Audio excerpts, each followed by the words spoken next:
Reels നോക്കാതെ ഭക്ഷണം കഴിക്കാനാകുന്നില്ലേ? ബോറടിച്ചാൽ ഉടനെ ഫോണിനായി പരതാറുണ്ടോ? ടോയ്ലറ്റിൽ, തീൻമേശയിൽ, ബെഡ്റൂമിലെല്ലാം ഒരു കയ്യിൽ നമുക്ക് ഫോൺ വേണം. സംശയിക്കേണ്ട, നിങ്ങൾക്കും ഫബ്ബിംഗ് ആണ്. ഫോണും സ്നബ്ബിങ്ങും ചേർന്നാണ് ഈ വാക്കിന്റെ പിറവി. 2012 ഈ വാക്കിന്റെ ആദ്യ ഉപയോഗം വന്നതെന്നാണ് റിപ്പോർട്ടുകൾ പറയുന്നത്. കമ്പ്യൂട്ടേഴ്സ് ഇൻ ഹ്യൂമൻ ബിഹേവിയറിൽ പ്രസിദ്ധീകരിച്ച പഠനമനുസരിച്ച് സംസാരിക്കുന്നതിനിടയിൽ വ്യക്തികളെ ശ്രദ്ധിക്കുന്നതിന് പകരം ഫോൺ നോക്കുന്നത് വ്യക്തിബന്ധങ്ങളിൽ വിള്ളലുണ്ടാക്കുമെന്നാണ് പഠനങ്ങൾ പറയുന്നത്. നിരുപദ്രവം എന്ന് തോന്നുന്ന ഈ പെരുമാറ്റം നമ്മളിൽ വലിയ തോതിൽ ബാധിക്കുമെന്നാണ് പഠനങ്ങൾ സൂചിപ്പിക്കുന്നത്.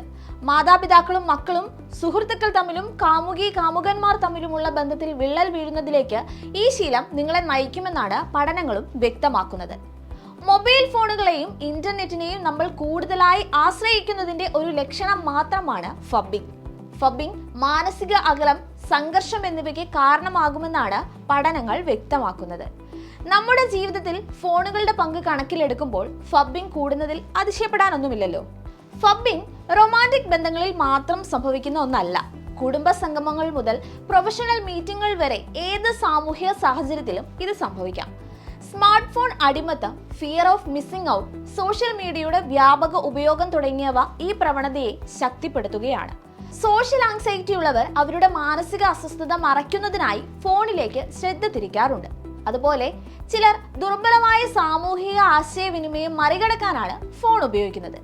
ചിലർക്കത് വെറുതെ ഒരു ശീലമാകാം. ബോറടി ഒഴിവാക്കാനോ അപ്രിയമായ സംഭാഷണങ്ങളിൽ നിന്ന് മാറി നിൽക്കാനോ ഫോൺ നോക്കിയിരിക്കുന്നവരുണ്ടാകാം. എന്നാൽ ഇത്തരത്തിലുള്ള ഫോൺ അഡിക്ഷൻ വ്യക്തികളെ മാനസികമായിട്ടാണ് ബാധിക്കുന്നത്. മുഖാമുഖമുള്ള സംവാദങ്ങൾ കുറയുന്നതിനാൽ ഒറ്റപ്പെടലും നിരാശയുണ്ടാകാൻ സാധ്യതകളും ഏറെയാണ്. പഠനങ്ങൾ പ്രകാരം ഫബ്ബിംഗ് ഡിപ്രഷനും ആങ്സൈറ്റിയും ഉള്ളവരെയാണ് കൂടുതൽ ബാധിക്കുന്നത്.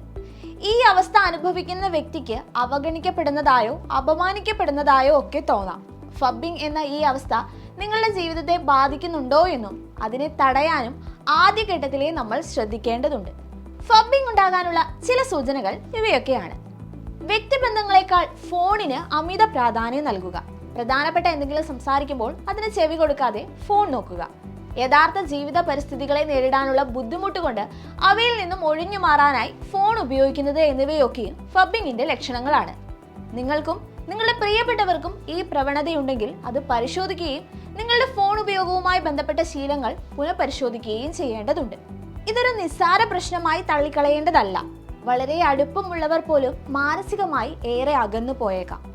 കമ്മ്യൂണിക്കേഷനിൽ വരുന്ന പ്രശ്നങ്ങൾ, പങ്കാളികൾ തമ്മിലുള്ള ബന്ധത്തിൽ അവഗണനയും മടുപ്പും അനുഭവപ്പെടുക എന്നിവ ഫബ്ബിംഗ് മൂലമുണ്ടാകുന്ന പ്രശ്നങ്ങളാണ്.